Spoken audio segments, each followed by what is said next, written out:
Hey everybody, welcome to which one is this? This is 76, I think. Yeah, episode 76.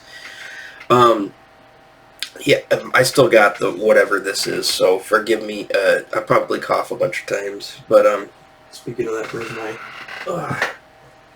it's my little safety blanket here. My towel to blow my stuff into. Anyways, yeah, so it's not as bad as it was yesterday. I'm feeling better. I just took a, what do you call it, some extra strength Tylenol, so I'm kind of, swimmy on that one. But anyways, today's video, the Ace Frehley album is supposed to be here today, but obviously it's not going to come by the time I have time set aside to record this video, so I'm probably going to record that one over the weekend. This video itself isn't going to go out until Monday, so it'll probably air Tuesday. My Opus Eponymous album, my Ghost album, that actually was supposed to come Wednesday. Now it's supposed to come tomorrow. So that one probably will come right after that one, or maybe I'll space it out a little bit. But I've been waiting to do that one, so I'll probably do that one pretty close to. Again, I'm kind of moving into the music direction here, guys, so, if everybody was here for the action figures and stuff, all I gotta say is I will still talk about, especially events. Like, if I see something that comes up and that I want to comment on, whether it's a HasLab or something new that comes out, I will make a video on it, trust me. But my spending on that is so brought down to almost nothing. And tell you the truth, this month has been pretty rough. I haven't had a lot of commissions come in. My Patreon's not, it was the highest it's ever been last month, but this month it's low. So I don't know what's up with that. The stuff I'm doing is pretty consistent, so I don't know if it's the stuff that I'm doing or whatever, but needless to say, right now, the light at the end of the tunnel is going to be temporarily turned off due to the current economic situation. So there's not going to be a lot of buying of anything coming up anytime soon. I might be able to eke out another album next week, for my allowance day that I'm giving myself.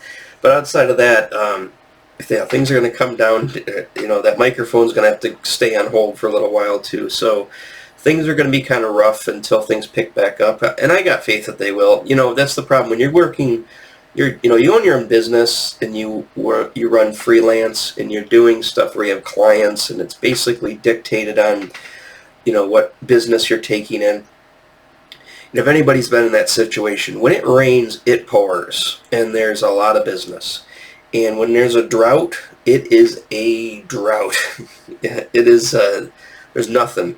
So when it rains, it pours. When it doesn't, you're destitute. Well, maybe not destitute, but, dangerously close to it. So it's just kind of how that's been. Being sick on top of it and being stressing about money is not the best place to be in. So kind of trying to hold my sanity through that. But today I'm going to cover another band, one of my favorite bands of all time. And before I do that, let me, if you like the stuff, you like the content, you like the way the music direction's going, subscribe, I don't care if you hit the notification bell if you want, because I don't hit them. But at least in the bare minimum, like the video if you like it. If you don't like it, hit dislike. If you don't, if you want to subscribe. Like I said, the closer I get to monetization on this, I'll be a lot happier. And again, the production will come up. But that said, I did get a couple of comments I kind of want to comment on. I'll get to the band in a second. Obviously, you saw the thumbnail, so you know what band I'm going to talk about. So it's kind of pointless of me to, sit here and be coy about it. But anyways, yeah. So a couple of comments came in. Good comments. I had a comment about the bass. About the Spectre. Somebody also has a Spectre. which is cool. You know, and speaking of Spectre basses, it kind of plays into the band today. But yeah, I always like the Spectre bass. Like I said, he was mentioning something about setting that up myself, and you know, as I responded in my response to my reply to him, I have attempted it a few times. I've looked up some tutorials. I've done pretty much the homework on what to do. You know, setting the action, setting the truss rod, setting the intonation. I've pretty much done it on it without barring changing I haven't changed the strings on it, which I need to do. The reason I need to do that is because, like I said, I bought the wrong strings back when I replaced the strings last year, and that kind of played into the issues. I don't think that's what's causing the issues that I have with it now, but I have set it up. But I know if somebody who's a professional or somebody who really knows what they're doing was to take a look at it and go, yeah, you didn't set that up right, or you did a shitty job. So you know, like I said, it plays fine. It's got some issues though that I've noticed. A lot of it doesn't buzz. A lot of the issues comes from the action. And you know, I've got the truss rod set to where it doesn't buzz, but I think it might be. I did notice when I did set the truss rod last that it was completely loose, meaning I don't think it was doing anything. And then when I so it was like set on like whatever the most extreme setting is, and then when I tightened it, it kind of got weird. So, you know, I don't think it's broken. I hope not. But I think something's going on with it. Like I said, for bedroom jamming, it does the trick. That's pretty much what I do. I'm a bedroom jammer, you know. Don't play in a band. You know, it's purely a hobby. It's purely for fun. But you know, but I love to talk. I'm passionate about it, so I love to talk about it. But thanks for the comment, by the way. And the other comment I had was somebody who's talking about they wanted to know if all I do is talk in my videos, or do I not stop talking? I think that's what their wording was. And then do I ever play the music that I'm talking about? And then they followed it up with another one saying no like. You've probably seen it if you look through the comments.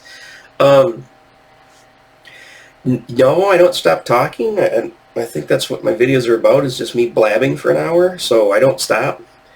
If that's an issue, then you might want to move along.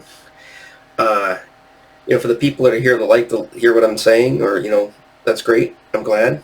As far as playing the music, I kind of keep harping on this in the videos, but I don't know, maybe this person didn't catch that. I don't want to get, especially at this point, even though I'm not being monetized, I guess now would be the time to get demonetized, but I don't really want to get a copyright flag. I've gotten a few for like clips of movies that I've shown, and I know music is probably the worst one to get copyright flagged. It's the quickest one to get you flagged. So again, none of this music is hard to get, and if you're sitting at your computer, or even if you're sitting you got your phone, and I'm talking about an album or I'm talking about a song, you can just open it up on another browser tab in YouTube and just pull up the song and play it. You know, if you want to hear the song. I mean, I would say almost every song that I talk about, I have in my YouTube library, and I got it for nothing but just adding it into my YouTube library. So, you know, you can do the exact same. So I don't need to play it in my video. Like I said, I'm not doing a beat I'm not doing a let's play a little bit and then stop and talk about, play a little bit, stop and talk about. And also I'm not really doing reactions to songs, or there's nothing. I know they're fun, and I know that's probably what people want to see is you see you sitting there and but that's not what this video is about. You know, my videos are more about, I'm talking about why I like the stuff, and the only way to do that is to talk. So, you know, thanks for the comment. I mean, you know, if they don't like it, you know, you can always hit the no like button if you want. I don't know if they did that or not. I didn't really check, but, you know, thanks for the comment. Like I said, I mean, all feedback is welcome, you know. But, yeah, so, Well, I got those is two. I think I got a couple other ones I can't remember. I'm sorry, guys, if I can't remember all the comments. I wasn't really going to do it. I'm going to read off the comments, type of video, but maybe I could do that in the future. But more comments come in, I might do that. So that might be another incentive to, comment on a video. What else did I want to cover? Oh yeah, like and subscribe, the comments. Something else I want to talk about. I can't remember what it was. Let's just get into the video. Okay, so obviously the band is The Police. You guys probably, most people I assume heard of The Police. Now here's one thing I want to say though. I was talking to my buddy last night. My long-term friend. He's the gifting buddy, and he talked about something, and I totally agree with him too. I was talking about Cheap Trick, and I mentioned Blue Oyster. He mentioned Blue Oyster Cult, and the bands like that, Blue Oyster Cult, Cheap Trick. I'll get to the Police in a second, but a lot of my favorite bands seem to be the Tier 2 bands. Now, I'll explain that. So I'm going to put bands into 3 tiers.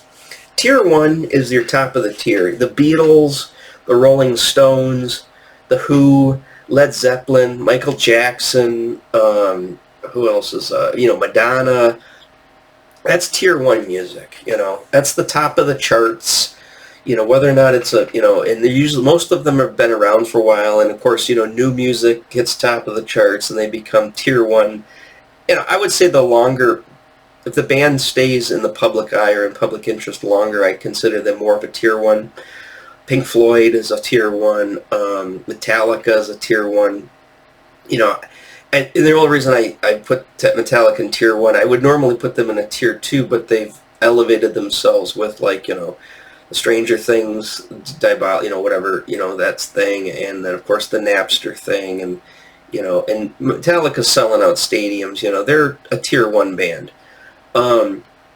Now, granted, Blue Oyster Cult I don't think they've sold out a stadium per se, but I know they've played at stadiums. They did not play on the Kiss, the Silverdome tour, but Cheap Trick, obviously, they opened up for Kiss, but Cheap Trick headlined Budokan in Japan, and that's a big album.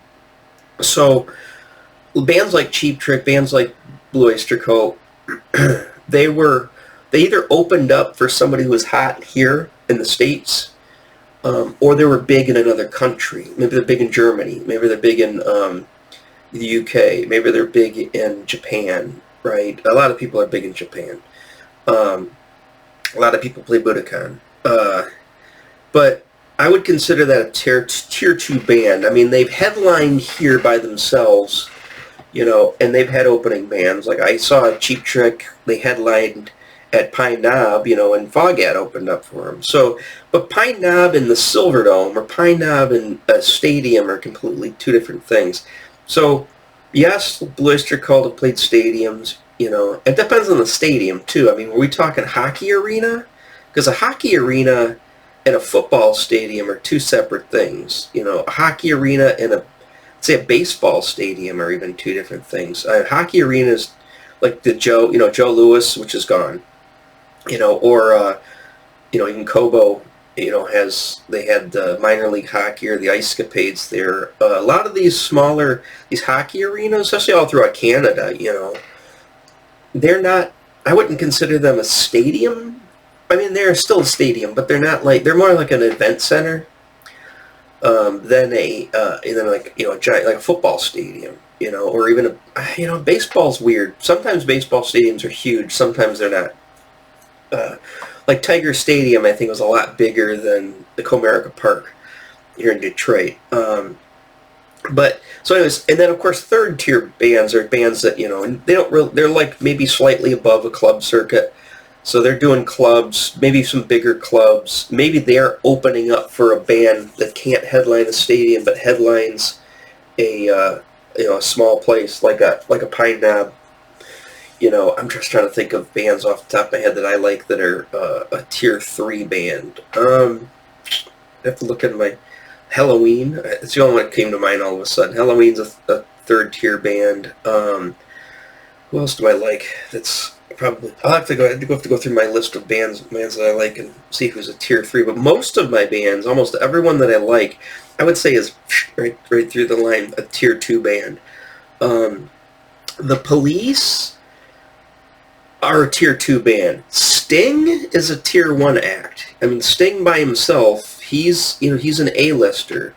But Sting and the Police, because it was such a short period of time, the Police are a tier 2 band, in my opinion.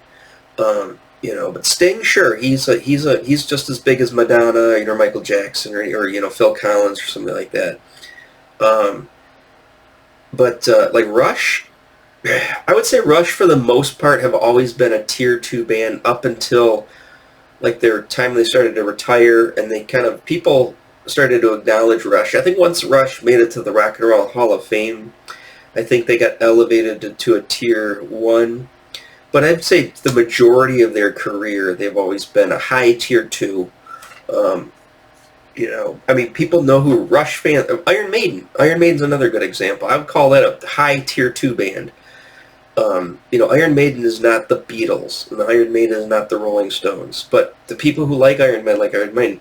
Kiss is a weird band. Now, there was a point when Kiss ruled the world, the late 70s, Kiss ruled the world. So you would think at that time, sure, yeah, Kiss they ruled the world, and they were playing alongside of bands that were still running around. You got all that stuff in the late 70s, which are bands from the early Led Zeppelin. I think they're still playing at the time, maybe not. Sure, the Rolling Stones were playing. But Kiss, definitely at one point in their career, yeah, they were on top of the world, the eighth wonder of the world. But, I would say they probably they were in the tier 2, or, obviously they were a tier 1 band until they hit it big. Once they hit it big and got tier 2, I think they spiked in the late 70s, where they're selling dolls or selling makeup kits or selling posters, lunch boxes, they're selling merchandising, they're in the limelight. And then I think once they kind of petered out in like 79, 80, and then of course once they went unmasked, I think they dropped status back down to tier 2. And they kind of bobbled back and forth. I think certain times during I'm trying to think, maybe even during, I know they did the MTV Unplugged, I think they kind of shot up a little bit. I think, going into, doing the whole, the 9,000, farewell tours that they do, I think they kind of just bobbled back and forth. But I would still put them a very strong tier 2, that had their feet in tier 1. I can keep going on and on and on about the bands, but like I said, I just wanted to make that classification. And this is my opinion. This is not, I don't think there's anybody who thinks this is canon or think this is, the gospel. But to me, I find the band's kind of in that territory. So let's get in with the Police. We've gotten 18 minutes into the video. We haven't even really started talking about them yet. The Police, again, are another weird band, and it seems like I love the weird bands, but they're another weird band in that they were huge. I don't want, like I said, I can't say, I'd say Synchronicity was probably their most popular album because of Every Breath You Take, and I would say that would put them in the tier 3, but again, I'm not going to keep harping on the tier system, but I think it's Sting is in tier 1, the band Police is tier 2, high tier 2. So, as far as LP, vinyl, what I have, I don't have the first album, whatever it's called, I can't ever, what is it called? Outlandos d'Amour, however you pronounce it. I can pronounce Regatta de Blanc, that's pretty easy. But I've got Regatta de Blanc. I love the cover on this album. I would say probably next to Synchronicity, this is probably my favorite album. Again, I'm not going to really rank them. There's not a lot of albums to rank. I mean, there's only 5 studio albums that exist. It's a very short-lived band, 78 to 83, not very long. No, it's 5 years. 78, 79, 79, 80, 81, 82, 83. Yeah, 5 years. Sorry, I gotta count with my fingers.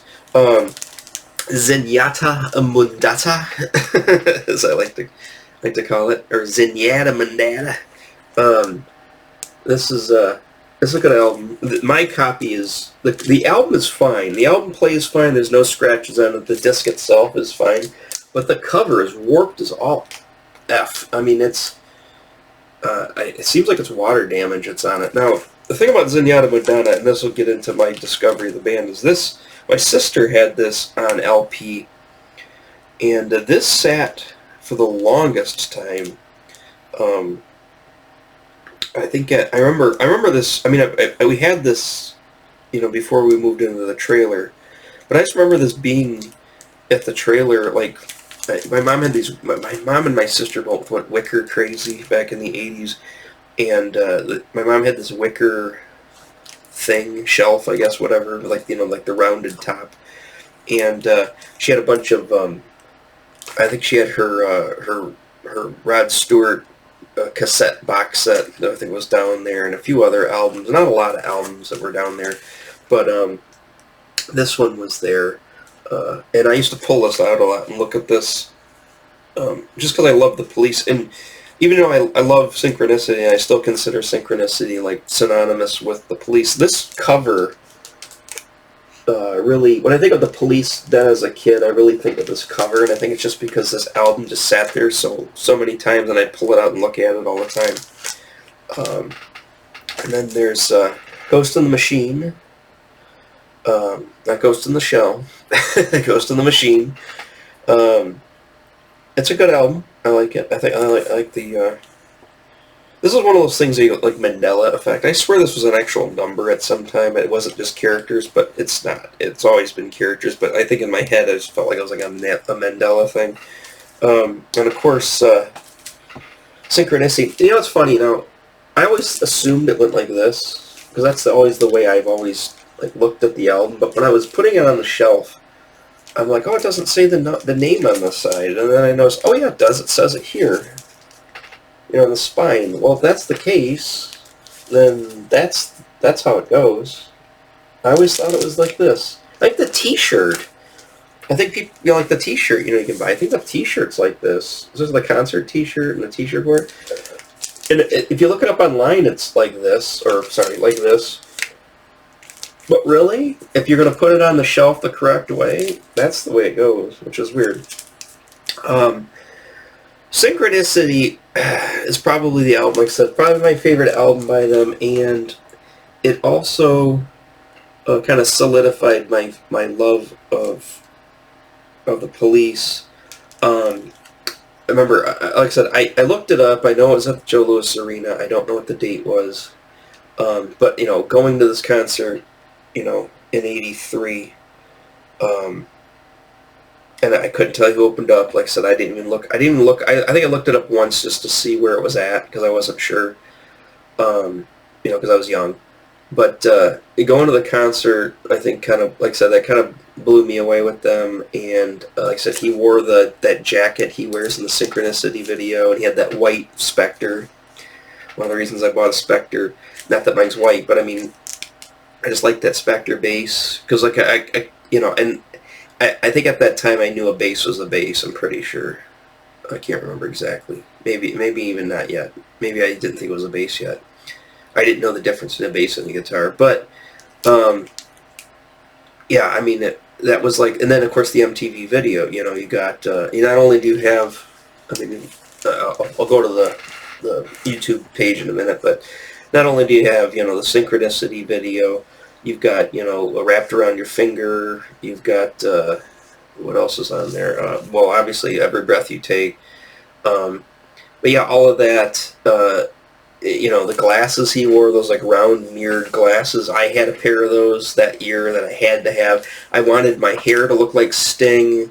I was trying, I was trying to, I asked my sister, how do I do my hair to make it look like Sting? It's like, I always thought he had like a flat top that was kind of like spiked out, but that was more like a Billy Idol thing. I think Sting had he had his hair dyed, which I didn't do, but it was just kind of longer and spikier, and he would He probably put some kind of product to spike his hair up a little bit. But I always thought that was so cool, that look where spiky hair with the silver mirrored shades, and he's got that Sting face too. It's just like, I wanted to be Sting. I was like, oh, he's so cool. I gotta be him. I want to be him.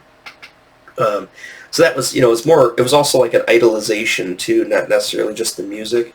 I love the album, and I love most of the albums, but I started to kind of really take notice of the music a little bit later. I liked it. I liked the Dinosaur song just because I was a kid, and that's walking in your footsteps. So I just thought that was really cool. I remember in 6th grade we had to. This is Mr. Camley's class. Mrs. Marsh was the music teacher. We had to do like this news broadcast. Like, we had to partner up with somebody and do like a fake news broadcast, and then we got to play a song at the end. And I did not want to do the news broadcast. I just wanted to play the song. And the person I got teamed up with was not the sharpest crayon in the box either, like myself. And we didn't do any of the work. And then we got totally humiliated, and totally we got in trouble too, with the music teacher. And then Mr. Camley was all disappointed with us, and it made us really look like pieces of shit. But because we didn't do any of the work, and they just made a big deal about it. Like, you kids don't do any. I mean, it's terrible stuff. You're right in front of all your peers and stuff, and you're made to look like a complete jackass. And all I wanted to do was play the song. I wanted to play "Walking on Your Footsteps." And the teacher said, "Okay, well, we can play the song." The music teacher, Mrs. Marsh, and we played the song, and all the kids were like, "What is this? This is the weirdest music I've ever heard." It's like, it's the Police. They're like, "Who?" This would have been 1984. You don't know who the Police are?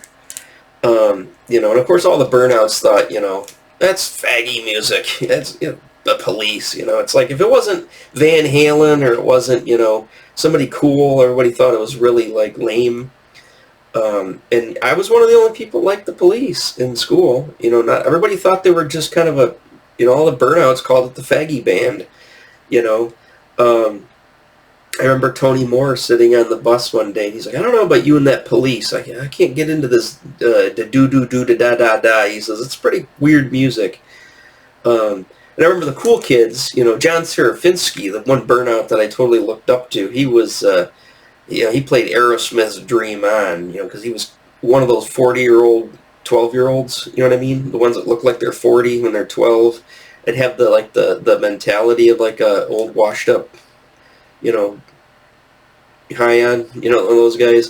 And he was playing that, and I don't know. I just have bad memories of that time. Like I said, when I think of the Police, and I think of synchronicity, my mind goes right to that just total, scarring, mental scarring that I had in 6th grade. So, barring that, I still love the album, and I love the videos, and I wanted to be Sting. Maybe some other people liked them, but nobody was vocal about it. There's only a few vocal people when you were younger that even talked about liking music. I'm sure some of the quiet kids were closet whatever fans.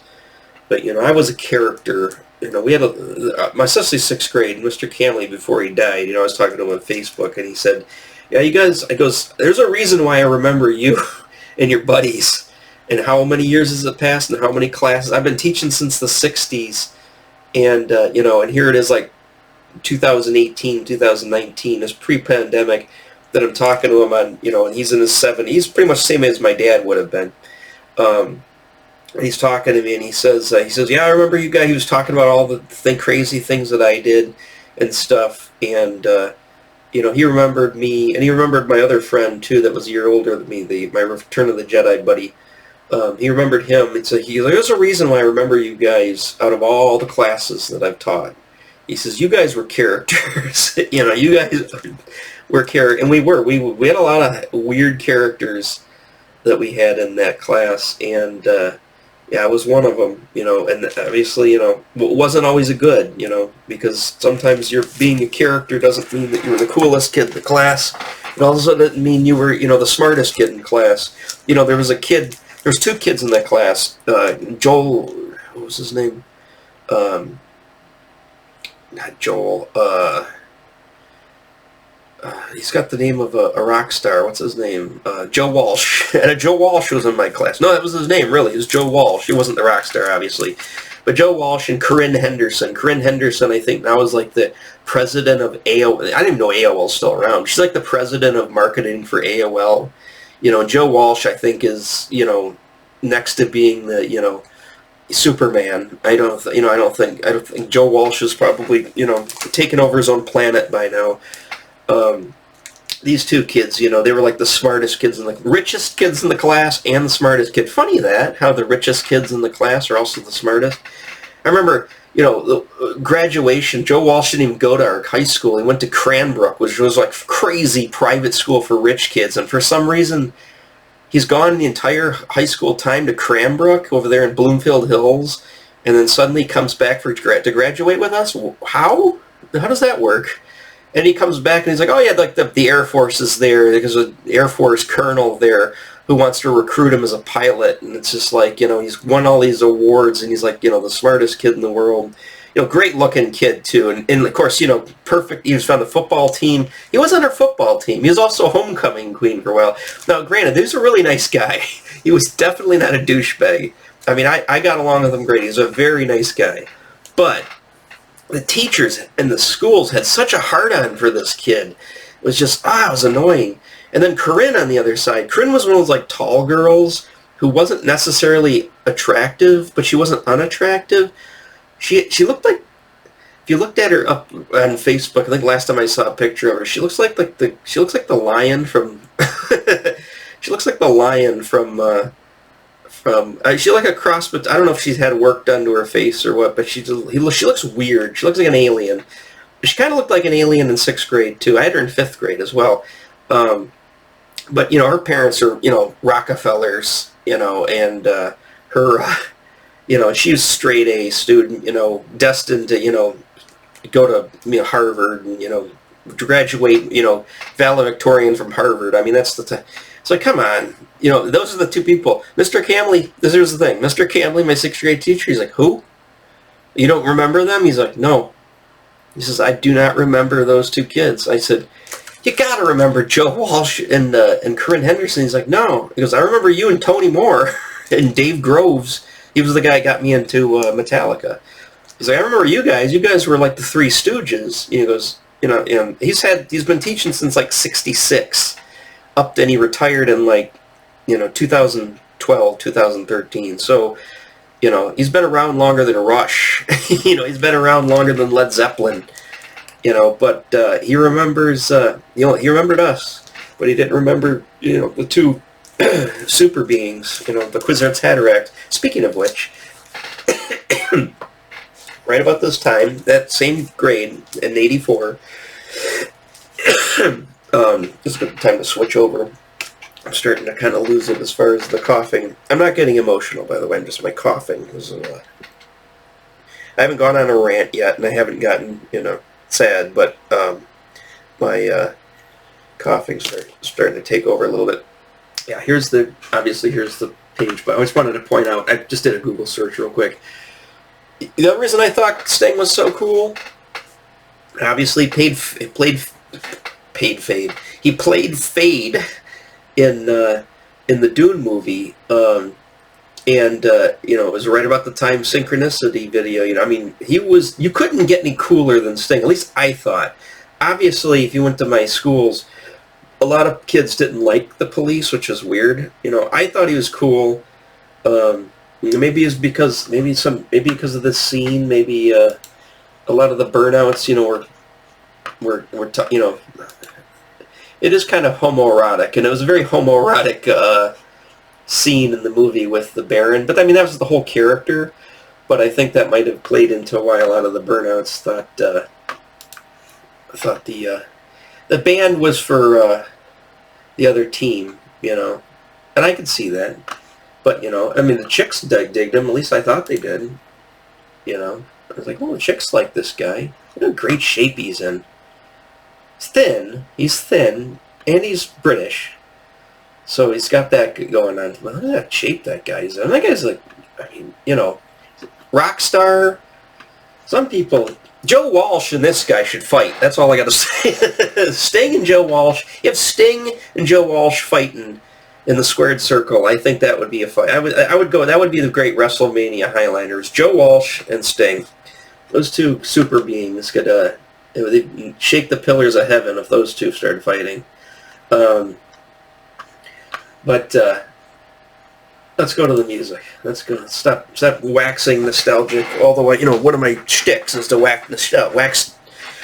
One of my shticks is to whack nostalgic. I can't say those 3 words together. Maybe if I wasn't sick, I could do it. So let's go to the albums. Like I said, here are the albums here. If you do click on albums, you're going to realize there's not a lot. Like I said, I don't have the album, the Outlandos d'Amour, or whatever it is. And I think you can get this on LP right now, the greatest hits. So if you're into vinyl and you don't want to go back and find all these, because I don't know if these have been re-released. I've looked them up. All the ones I have are vintage copies. I don't know if they're first pressings, but I know Synchronicity is a first pressing. But all the other ones are all vintage records. These aren't. Those are the thinner ones. By the way, I did watch a documentary on new vinyl, and they're talking about how crappy the records were made from after the oil crisis in the late 70s up until I think he said up until the late 80s. He said that the quality of vinyl was terrible. So going after it makes me not want. Not that it really matters, but I mean it's just kind of puts a seed in my head about getting classic vinyl. It's just like, well, it's like, yeah, the new ones are all 180 grams. I mean they're heavy discs, and so of course obviously heavy discs less warping. That's the theory. Now that we're worried about the world and the environment and gases through the roof, I guess now is the time to make 180 gram disc. Does that make sense? It's like, I think gas is more expensive now than it was during the late 70s during the oil crisis, or it's on par, and we're more worried about climate change and saving the planet nowadays. But at the same time, record companies are like, fuck that. We're going to make the most expensive discs we can make, so we can charge the most amount of money and make them as a premium and capitalize on this new resurgence of vinyl. It's how businesses work. It seems like that's how the world works. It's weird. Just weird. But anyways, I digress. So a lot of these are whatever. Like that, I had that on CD, Greatest Hits. But again, here's their studio albums, 1978 to 1983, and they were almost every year. I think they just didn't have an album in 82. 78, 79, 80, 81, no 82, and then 83, yeah. So, almost every year. There's I forgot to pull it up, but there's a video I had on VHS, and it was one of the ones I wore out. So I was trying to wonder, what was the other video that I wore out? So I wore out Show of Hands by Rush. I wore out that Every Trick in the Book by Cheap Trick. And the other videotape that I had VHS that I wore out was the Synchronicity live concert. I think that one was, it was in Canada. Was it in Toronto? I think it was somewhere down south. Like Colorado or something. It wasn't Red Rocks, but it was somewhere, maybe it was Atlanta, Georgia, I can't remember. But that video, it's essentially the same concert I went to. Like I said, it looked the exact same. They were wearing all the same clothes. And the stage was kind of set up the same way, and I don't think they had a curtain. I think just like on that show, I think they had the whole stadium was filled, and you could see them from every direction. The back of the stadium, obviously the amplifiers and stuff, but I think that Sting kind of walked around. It wasn't like a stage in the round per se, but I think the crowd went farther back. Maybe it didn't have the back. I'm not sure. Can't remember. Tell you the truth on that one. That Joe Louis, so it could have been like that. Excuse me. But no, so let's get into. So that's kind of my back. Oh, the other thing I want to say is they don't have it here, which is weird. They don't have it as an album, but they had another album called The Singles. It was more of a greatest hits, and they redid Don't Stand So Close to Me and made it more like a slower, like Don't Stand So like that, but they had it more like Don't Stand So, it's more like a balance closer me. Sorry, my voice sounds like shit not being sick, but being sick seems worse. Yeah, so I got into them again, and I remember I ended up getting all of the albums at this point. So I only had my sister's Zenyatta Mondatta, which I could play on the record player. I had Synchronicity on cassette, and I want to say those were the only two albums that I had. Even though I was huge on the band, I didn't go out and buy all the albums. It wasn't until I take it back now. It wasn't even in '86, so '86 to '87, and I think more specifically '87, because I think that was right when I transferred over to Ruther. If you're following my timeline, if you remember, so I went from West Junior High to Ruther Junior High in 8th grade. From '86 to '87, I think they had a video for that, and then that Singles came out, and I got back into the Police, and there's a music store, I can't remember which music store it was, at Lakeside Mall. It was the one that was upstairs over by J.C. Penney's. They had that album on cassette. I ended up buying it, and then I remember I was there with my dad and my sister, and I said, hey, I need a new set of headphones. And I bought some Koss headphones, and anyways, and I think that's all I got was the headphones and the cassette, and then I still had the Police Synchronicity, and then I went and I don't think I got any other cassettes. I think I just had that. They had the Singles, I had Synchronicity. We still had that Zenyatta Mondatta, but I didn't really listen to it that much. I want to say we had Synchronicity on vinyl too, but maybe I'm just imagining that. But my sister had Ghost on the Machine on cassette. I remember that. I think she ended up just giving it to me.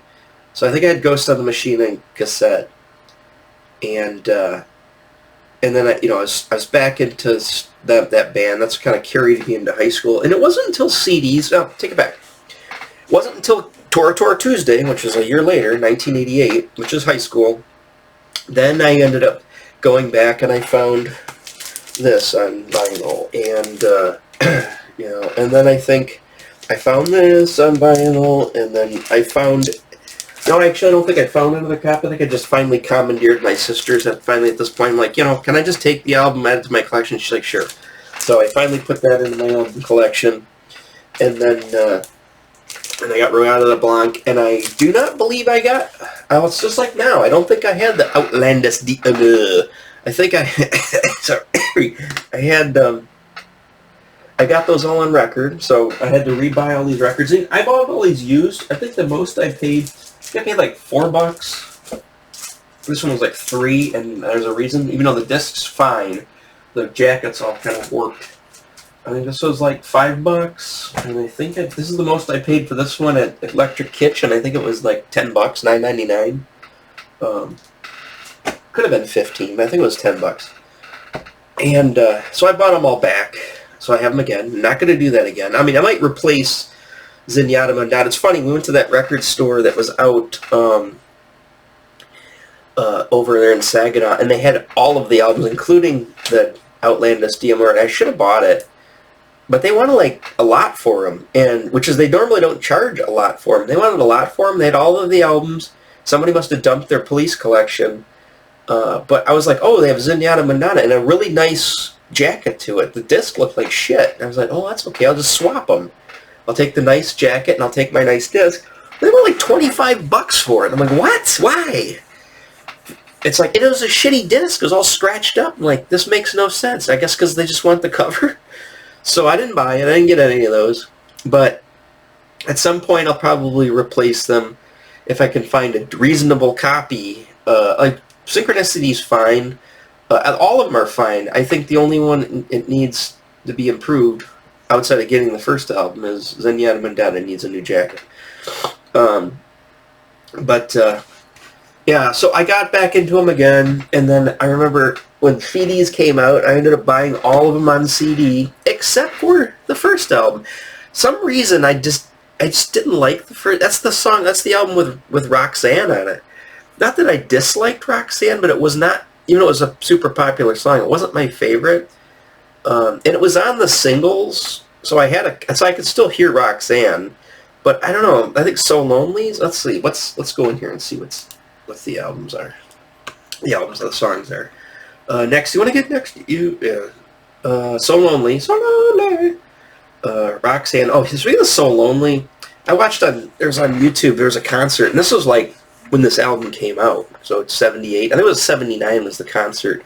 It was some club, and I think it was in Europe. And they had to have been so coked up, or what it was. But they came out on stage, and they played the song so fast and so out of timing. Like the timing was off. Like Sting was totally jumping the gun, and he looked just like a crazed lunatic. And it's like, and Summers is playing like a nutcase, and Stuart Copeland's always been kind of a flaily, kind of crazy drummer. But, I mean, he was just beating the shit out of these drums. I'm like, well, they look like they're just totally coked up. Just came out there just like a tornado and just totally, butchered the song. And they're just, they're just playing it so crazy fast. And it's just like, this crowd's going nuts. I mean, hey, whatever. The people probably had a great time. But just watching it, I was like, well, that's odd. Never seen them that off before. And then... yeah, Hole in My Life, Peanuts, Can't Stand Lose. I can't. That was also on the singles, so I didn't need the album. Truth Hits Everybody. Don't know that song. Like I said, I don't know the song very well outside of the hits, which is pretty much just So Lonely, Can't Stand Losing You, and Roxanne. That Next to You song. Something, I want to get next to you. I can't remember how it goes. But yeah, there's that song. Again, I'm not going to play the songs. If you want to play them, anybody, if you're watching this video and it means you're on YouTube, that means you have the capabilities to open another tab and look this up, just like I did. Pull it up. You can switch it over to YouTube Music if you want. You can even just keep it in the regular YouTube browser and play the songs that I'm talking about. Right? That way I don't get copyright flagged. You can still hear the songs, and if you like them, hey, you can save it to your library, right? And listen to it some more. It's that simple. Alright, so let's go to Reggatta de Blanc. Yeah, Message Battle, probably one of my favorite songs. It's got Walking on the Moon, another great song. I love the stand-up bass he plays. It's not a hard bass line, but it's just a great bass line.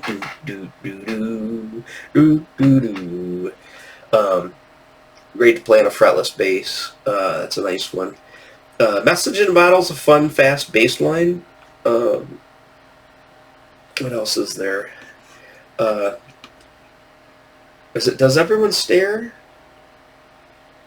What's the crazy song? There's a crazy song in this, sang by Stuart Copeland sings it, which is funny because I got this album. Somebody gave it to me for free. I think my one buddy worked at a record store, and he gave me a bunch of promo albums or something, or whatever it was, like not for resale, but he just gave them to me, so I didn't buy them.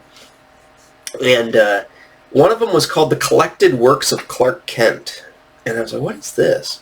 I took the album anyways. I went and listened to it. I loved all the songs. Like, every one of these songs sound just like the Stuart Copeland song on Reggatta de Blanc, which I believe is Does Everyone Stare? Is that The Bed's Too Big? The bed's too big without you. No time. No, still not that one. It's alright for you. That's a great song. Bring on the night. That's a good song. Oh, On Any Other Day. What am I thinking? Does Everyone Stare? On Any Other Day, it would be okay. I burnt my... How's it go? I cut my fingers off in the door of my car. How could I do it? And he says, my wife, she burnt the scrambled eggs. My fine young son has turned out gay. It would be okay on any other day. That song totally wouldn't fly today. It would be okay on any other day. It's like this whole album called The Collected Works of Clark Kent. I'm like, this sounds just like Stuart Copeland. Of course, I look in the credits to see, well, who's playing on this collected work of Clark Kent? Who is Clark Kent? Is he Superman? No. Well, maybe he is, but I look at it, it's like, it's a solo project by Stuart Copeland. I'm like, well, there you go. It totally makes sense. He had a great song called Office Girls on there. I love that song. It's funny as hell. It's like a total, like, it's basically an entire album of On Any Other Day. It's just him bitching and just telling funny stories. It's hilarious. You know, and his crazy drumming. You know. It's just funny. Stuart Copeland, I saw this interview on, I think it was like a written interview, not a video. And he goes, I love being known as everybody's other favorite drummer. And I think he even talks about, he's like, yeah, everybody loves Neil Peart from Rush, right? And everybody who likes Rush probably likes the Police, and everybody who was, you know, had Neil Peart envy or idolized Neil Peart probably also idolized Stuart Copeland. But they didn't like Stuart Copeland as much as they liked Neil Peart. So it's just funny that he was so self-aware that he says, I love always being classified as everybody's other favorite drummer. That's hilarious. I like his sense of humor. He seems to be a cool guy.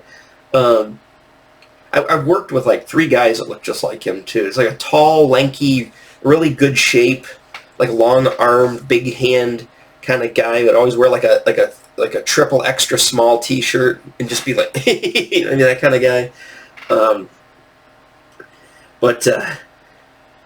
Yeah, so that's a great album.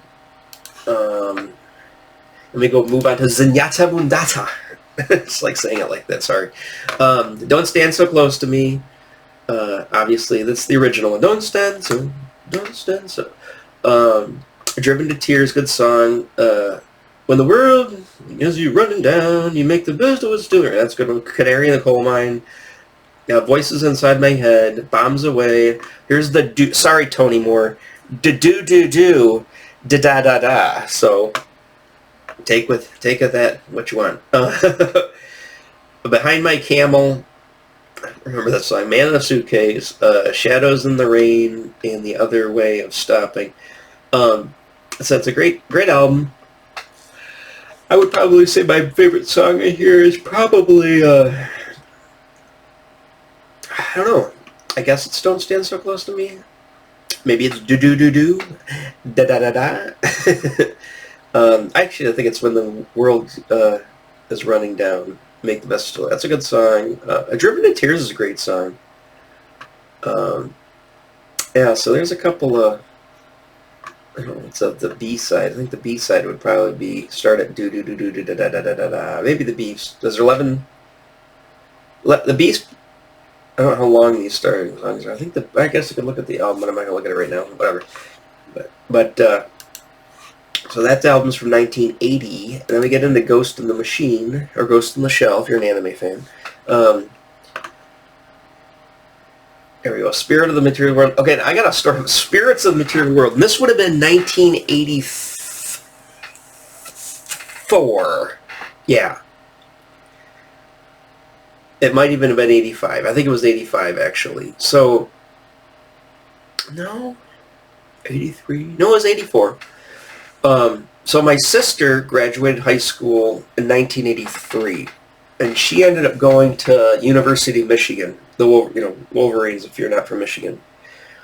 U of M, and there's a very distinct, I don't know if this is like this in every state, but here in Michigan it's very distinct. There's a distinct difference between Michigan State people and University of Michigan people. They're like night and day. They're 2 different people. If you want to, all the really good-looking girls that get drunk all the time, do insane things, like Girls Gone Wild girls, that would be Michigan State. If you want smart girls, a lot of Asian girls, and a lot of like high-caliber Corinne Henderson or my sister type of girls, go to University of Michigan. So that's the difference between those two schools. I don't know if it's like that in every other state, but in Michigan it is very distinct. So anyways, she starts her freshman year, fall of 1983. It was after the concert. I don't think the concert was going on. It could have been. I went up there with my mom for her first year and visited her. But this wasn't that time. The time I went up there and visited her again, I believe, was in '84. And anyways, if you've ever been to University of Michigan in Ann Arbor on the campus, they have the student union. Like at my school, it was the OC. They called it the OC. And the student union was this real tall, kind of almost like a clock tower-y looking building. I know they renovated it recently, but I haven't seen it in a few years. My sister actually went up there and we walked around looking for her sorority house, and we found it back there on the one street. But so we were up there, and the student union. It's like they had study halls. They had the basement of the student union was like a food court. They had food courts. They had an arcade. And this would have been 1984. I remember going there in '83 when I went there with my mom when we first visited her, but it wasn't really, didn't spend a lot of time in there. But in '84, my sister was I think she was, she could have been started her sophomore year. It could have been the fall of '84. But regardless, right around there, I went up there and visited by myself without my mom. And I know WrestleMania was just about to start, the first WrestleMania, because I remember watching Saturday Night Live. She was still in the dorm rooms, and next to her dorm room, there was another girl's dorm room, and I was sitting on there. My mom or my sister went out or something, and I was hanging out with these two girls. I remember one of them was really attractive, and they were older ladies, because I was, in 6th grade. I was my son's age. And I'm sitting on the floor, and we're watching Saturday Night Live. That's how late it was. So we're watching Saturday Night Live. It's Saturday night. And it was the one with Hulk Hogan and Mr. T and Fernando. And they did all the skits. It was all the Hulk Hogan and Mr. T, because it was all preparing for the WrestleMania 1, when Mr. T was there. That tells you the time frame it is. That's the year the Chicago Bears won the Super Bowl too, I believe. The Bears. Yeah, the whole Super Bowl shuffle. All that stuff's going on then. But it's, like I said, it's University of Michigan campus, which is pretty 80s. I mean, outside of like some, University of California or some California college or some other fancy school in like the East Coast, the Ann Arbor, Michigan is probably, in the 80s, was about as most 80s as you could possibly get. I don't know how many Porsches were there with dudes with their collars up. I mean, it was the 80s. It was University of Michigan College campus. I'm in 6th grade, and I'm up there. And the student union, in the basement of the student union, there's this, it was called, what was the arcade called? I can't remember what it was called. There's an arcade there. And obviously it's the 80s, so it's arcade crazy. And you've got what do you call it? They have this giant screen television when you first walked in near some of the games. Thayer's Quest. My sister was all obsessed with Thayer's Quest at the time. They had Space Ace there. A lot of cool games at the time. And I walked in and they were playing this video of the police, and I never had seen it before. It had already come. For some reason, I just missed it. What song is this? And I remember the guy behind the counter goes, "Spirits from Material World, Stuff Goes to the Machine." I'm like going, huh. It's like, I totally forgot about this video. I never saw this video. I didn't really know the song all that much either. But since then, it's become one of my favorite songs. And I think the biggest reason is my mind goes right back to that arcade, back to 1984. Right, I could tell you, I mean, the guy behind the counter, he's sitting right there, and he's got like a not a flock of seagulls haircut, more almost like a big kind of dark hair, kind of poofy hair, 80s kid. To, I mean, he's an adult, he was a man to me as a kid, but, he's probably like 22, 23. Maybe not even that old, he might even be 18 or 19. He's behind the counter, he had a white, like, kind of 80s shirt on, and he was sitting on the back, counter, and then he had a back counter. He was sitting on the back counter.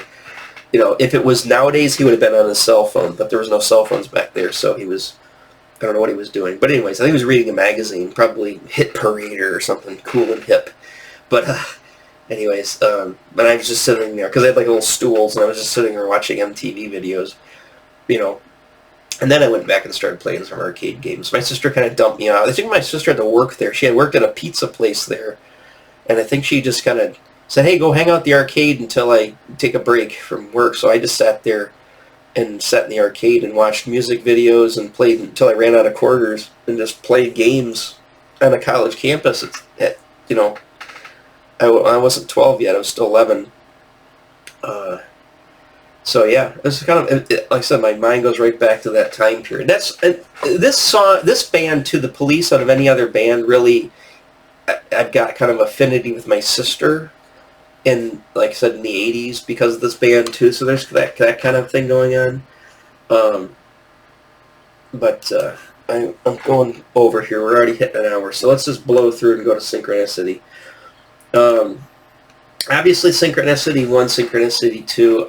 Synchronicity 2 is the one they had the music video for. I don't think they had a video for Synchronicity 1. I kind of like Synchronicity 1. It's a lot faster, but Synchronicity 2 is a little more atmospheric and a little cooler. I can see why they picked that one. It's got Every Breath You Take. It's probably their most popular song, you know.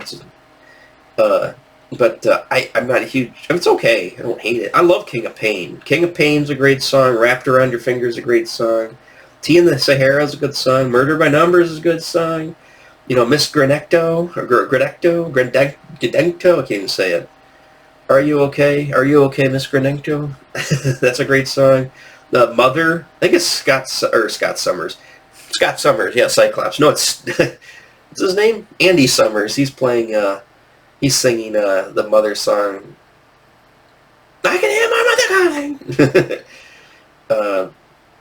Oh my God! Walking in Your Footsteps, the Dinosaur song. I loved the Dinosaur song when I was a kid.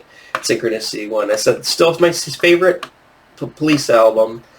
And then like I said, if you go on the site, you can also click on. There's the songs. Of course, they put Every Breath You Take #1. Of course, Roxanne. You know. But they have the videos are all here too. You know, Message in a Bottle video. Every Little Thing She Does Is Magic, which that is a hard bass line to play. I still have trouble. I can't even play it at speed sometimes. I kind of flub it up when I try to play it along with the CD. That is a hard bass line for me to play. It's not that difficult. It just doesn't click in my head. Something with the timing. Roxanne's on there. Every Breath You Take. I mean, this is pretty much all their music videos. Oh, how do they do it like that?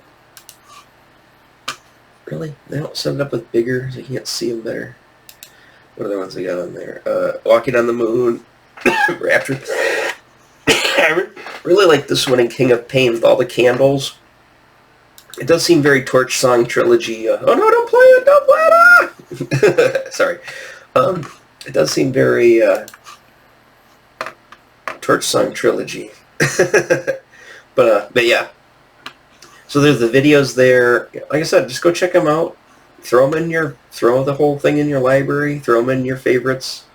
You know, do that kind of thing. So again, let me wrap up here with the Police. So I've told you most of my Police stories. The only thing I'll leave you on this one is I had moved to Washington, D.C. temporarily, and I had come back, and my friend, the gifting friend, the one I used to go to all the concerts with, he got tickets for, I think it was my birthday present too, because I was back for my birthday. This would have been, I think, this when I came back to see my girlfriend at the time, which became my wife.